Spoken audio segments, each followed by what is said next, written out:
One of the great financial mistakes people make as retirement approaches is assuming the final stage of preparation is only about what else they need to buy.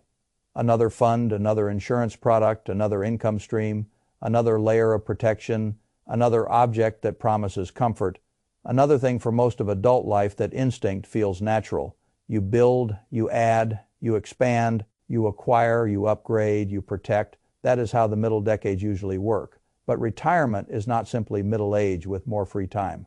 Retirement is a change in rhythm, a change in energy, a change in risk, a change in identity, and perhaps most importantly, a change in what your money is actually supposed to do for you. That is why I think one of the wisest questions a person can ask before retiring is not only what should I buy, it is what should I stop carrying. That question is harder because it is less flattering.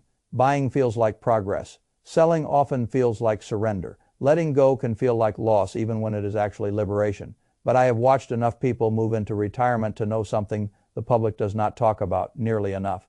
A great many retirees are not financially pressured because they failed to save. They are pressured because they kept too much of a life that was built for a different season. They kept the house that matched the old family structure. They kept the second or third vehicle that matched the old work schedule. They kept the expensive hobby assets that matched the old energy level. They kept the overcomplicated financial products that matched the old fear of missing out. They kept the rental property, the side business, the pile of stuff, the identity, the obligations, and the overhead that once made sense and now quietly drain money, attention, and peace. Then they tell themselves retirement is expensive. Sometimes retirement is expensive. Sometimes what is expensive is refusing to admit that the life you built at 50 is not always the life you should carry at 65. That difference matters. I still remember a woman I knew many years ago who had spent most of her adult life in the same crowded house. Every room was full. Every shelf was full. Every corner seemed to contain some physical proof of a previous decade. Stacks of old reading material. Boxes never really opened again. Objects with stories attached to them. Furniture chosen for rooms whose original purpose had long since disappeared. From the outside, it looked like clutter. From the inside, it was something more powerful. It was continuity, it was memory, it was identity stored in visible form. Later in life, she had to move into a much smaller, cleaner place. A person seeing only the move might have thought it was a tragedy, and in some respects, it was difficult. But when asked whether she missed all the things she had lived with for so long, her answer was much wiser than most people would expect. Some days she did, but most days she felt free. That word matters. Free, not deprived, not diminished, not punished. Free. That is the word I want retirees to think about when they evaluate what stays and what goes. Because too many retirement decisions are made through the lens of loss. Will I lose the house? Will I lose the extra space? Will I lose the second vehicle? Will I lose the convenience? Will I lose the hobby toy? Will I lose the status of owning this or managing that or being known as the person who still runs things? That is the wrong lens. The better question is, what does this thing cost me now, and what becomes possible if I release it? That is a very different question. It moves the mind from sentiment into stewardship, and retirement, if done well, is a stewardship phase. You are no longer just accumulating. You are curating. You are shaping the years ahead. You are deciding what deserves your money, your energy, your attention, your time, and your remaining healthy years. That is why subtraction matters so much. Not as an act of fear, as an act of design. The first place I would look is the house. This is usually the largest financial object in a person's life, and also one of the most emotionally defended. That makes it hard to evaluate clearly. A house is never just a house. It is the place where children grew up. It is the place where holidays happened. It is the place where routines hardened into family history. It is also, very often, the largest concentration of equity most retirees have. Those two truths exist at the same time. That is why the conversation becomes difficult. I have met many people who say they cannot imagine leaving the family home. Sometimes that is absolutely right. Sometimes staying is wise. Sometimes the house still serves the life they truly want. But many other times, what people are really defending is not the house itself. They are defending the era the house represents, and that is not the same thing.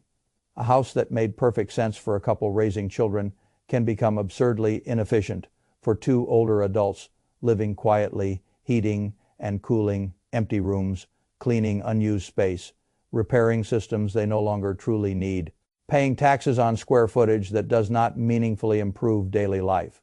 The dream house of one phase can become the maintenance burden of another. That does not make the house a mistake. It just means the job changed. A tool that was exactly right for one mission can be exactly wrong for the next mission. People often miss that because houses create emotional fog. They look at the kitchen where birthdays were celebrated and forget the roof bill. They remember the grandchildren in the living room and forget the property taxes. They think about the guest room being there if someone comes and ignore the fact that no one has used it meaningfully in years. They talk about space as if space by itself were a virtue. It is not. Useful space is a virtue. Expensive emptiness is not. The older I get, the more I respect simplicity that fits. Fit is everything. Does the house fit the life you are actually about to live? Does it support mobility, lower maintenance, lower withdrawals, lower stress, and greater flexibility? Or does it quietly force you to keep spending in order to preserve an old identity? That is the real question. Not whether the house is beautiful, not whether it once mattered greatly, whether it still earns its place in the next chapter.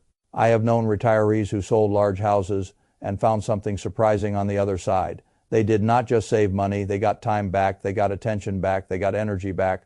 Their weekends stopped being consumed by upkeep. Their budgets stopped carrying unnecessary strain. Their tax picture improved because they did not need to pull as much from retirement accounts to support overhead. They began living inside their life instead of servicing their property. That is a remarkable shift. Now, this does not mean everyone should downsize.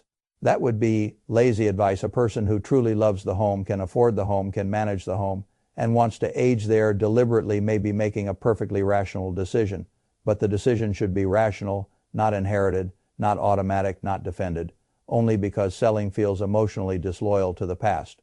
A retiree should be able to answer clearly why the house still belongs. If the answer is only because we have always lived here, that is not a very strong financial argument. The second thing I would examine is transportation. People underestimate how much inertia keeps old transportation habits alive. During the working years, multiple vehicles often make perfect sense. 2 jobs, 2 schedules, children activities, appointments pulling people in different directions.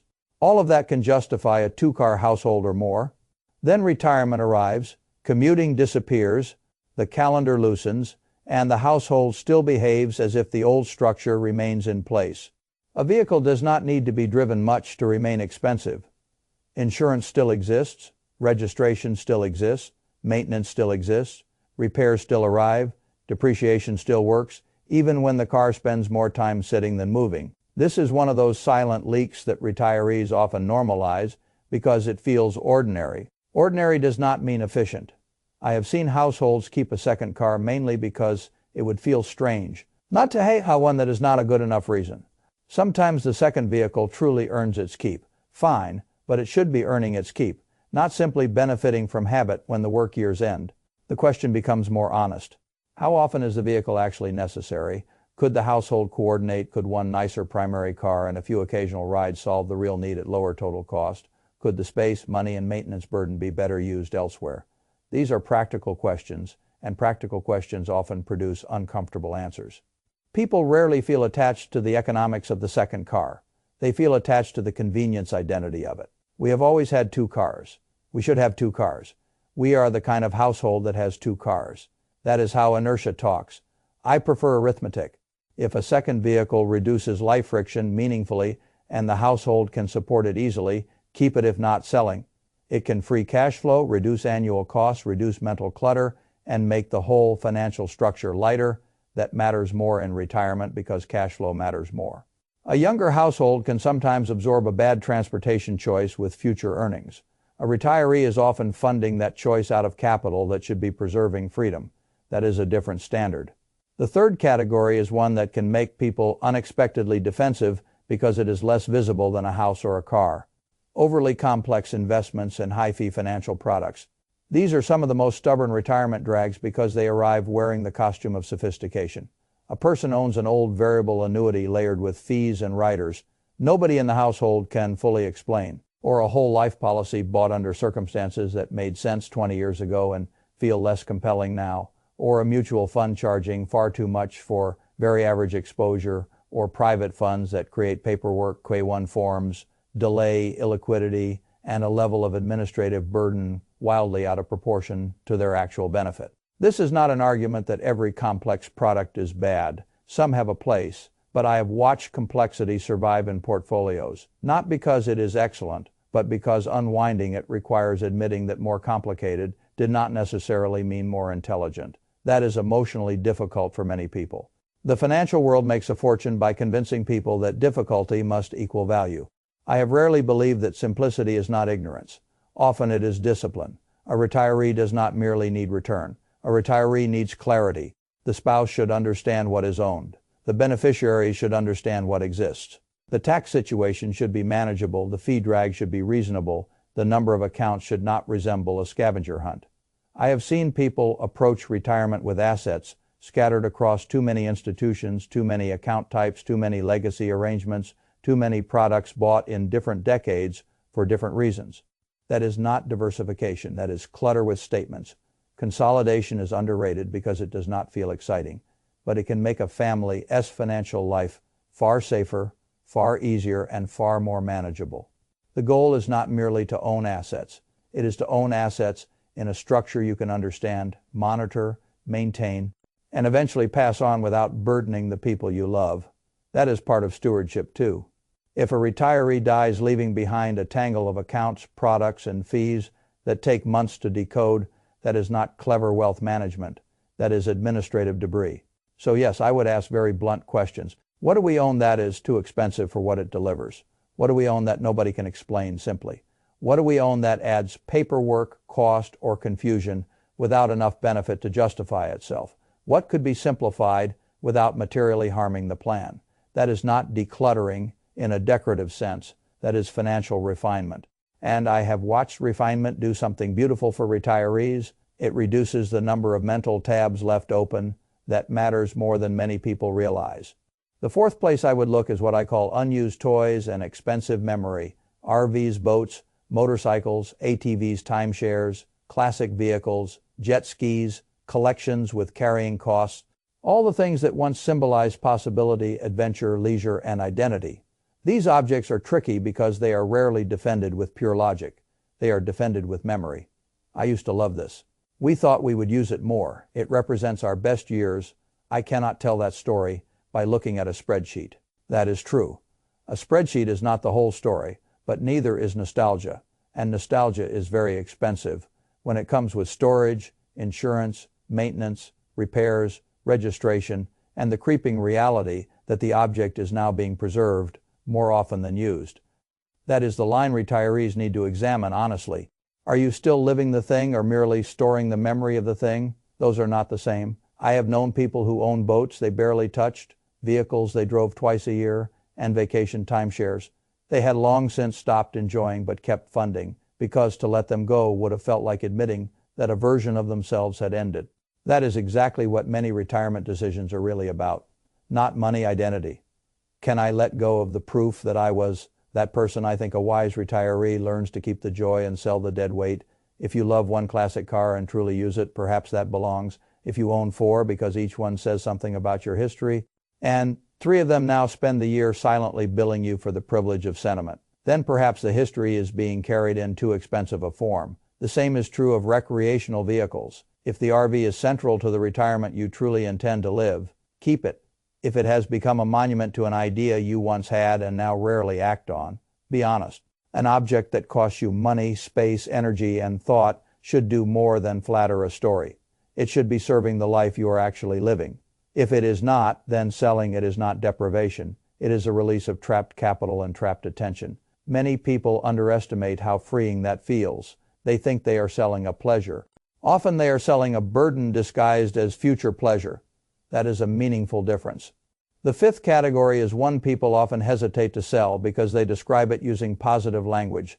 The side business, the duplex, the small rental, the consulting activity, the little operation that once represented ambition, initiative, and supplemental income.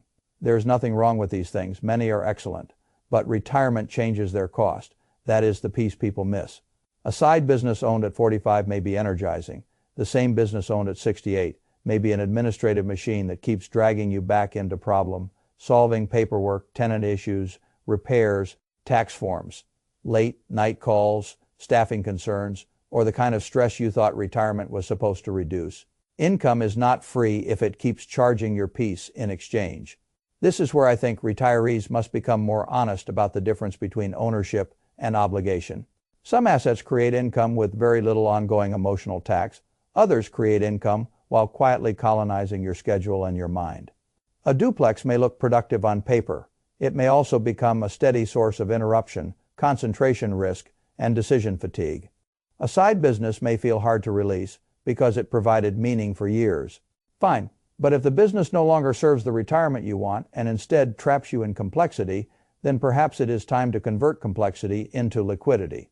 I have seen retirees sell real estate holdings at strong prices, simplify their tax picture, eliminate tenant headaches, and immediately feel lighter, not richer in the abstract. Lighter, that word comes up again and again. Lighter, no more late calls, no more vacant unit anxiety, no more maintenance surprises, no more emotional dependence on whether one concentrated asset class behaves well. Now, some retirees are very good landlords and enjoy it. Some genuinely love a side venture and are energized by it. Then it may well belong. But again, it should survive examination. Not nostalgia, not identity loyalty, not the inability to imagine life without that structure. Retirement is precisely when imagination should expand. Now, I want to say something important. This is not an argument for stripping life down to nothing. It is not an argument for becoming afraid of joy. It is not an argument for selling everything simply to admire a higher balance in an account you never fully use. That is not wisdom either. The goal is not emptiness. The goal is room. Room for the life you actually want. Room for peace. Room for lower withdrawals, room for travel, room for time with family, room for spontaneity, room for a schedule that belongs more to you than to old obligations. The best retirement decisions are not driven by fear of spending.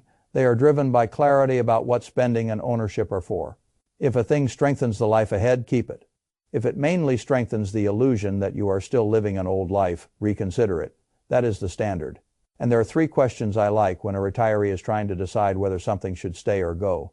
First, does this still serve the life I am moving into, or mostly the life I am moving out of? That question is marvelous because it cuts through a tremendous amount of sentimental fog. Second, what is this truly costing me? Not just in dollars and taxes, maintenance, insurance, mental overhead, time, complexity, and reduced flexibility. And third, what becomes possible if I release it? Most people ask, what will I lose? That is natural. A wiser person asks what becomes possible. What cash flow improves, what pressure disappears, what time returns, what travel becomes easier, what tax burden falls, what administrative burden ends, what freedom arrives. That is how intelligent selling works. It is not about deprivation, it is about conversion. Converting a burden into options, converting overhead into mobility, converting complexity into clarity, converting memory into capital. That is a beautiful trade when done well. There is also a practical technique I admire. The trial period before making something permanent. Try living as if the thing were gone. Try functioning with one car. Try spending 90 days without using the RV or the boat. Try a season with a side business stepped back or delegated. Try living as if the oversized house were no longer the default future. These trials reveal something critical. Many people are not attached to the thing itself. They are attached to the idea of the thing. Once daily life adjusts, the absence often feels far less painful than imagined, and sometimes far more relieving than expected. Relief is data. Retirees should pay attention to relief, because relief often tells you that an old burden had been normalized for too long. I would also remind any retiree of something the culture rarely says. You are allowed to stop carrying proof that you succeeded, proof that you made it, proof that you were once that busy, that accomplished, that productive, that upwardly mobile. A great many expensive objects in later life are really forms of proof maintenance. The big house proves something. The second home proves something. The classic car proves something. The business proves something. The portfolio full of exotic products proves something. But retirement is one of the few phases of life where proof becomes far less valuable than comfort, freedom, simplicity, health, and time. That is why the transition is so psychologically difficult for some people. They think they are selling things. Often they are really being asked to sell an old self-concept that is harder. But I have found that people who do it thoughtfully rarely regret the freedom that follows. The happiest retirees I know are not always the ones with the most objects, the most square footage, or the most visible symbols of having won middle age. Quite often, they are the ones whose lives fit, their money fits their life, Their house fits their needs, their calendar fits their energy, their assets fit their tolerance for complexity, their obligations fit their remaining years. That is not accidental, it is designed. And design requires editing. So if I were approaching retirement today, I would not only ask what to buy before I stop working, I would ask what deserves to come with me. I would look at the house, the cars, the financial products, the toys, the rental property or side business. Then I would ask calmly and honestly whether each one still supports the next chapter. Because retirement should not feel like dragging your whole old life into a quieter room. It should feel like finally having the courage to keep what matters and release what does not. That is how room is made. That is how pressure falls. That is how retirement becomes not merely affordable, but livable. And in the end, that is the point. Not to own the most, to carry only what truly belongs.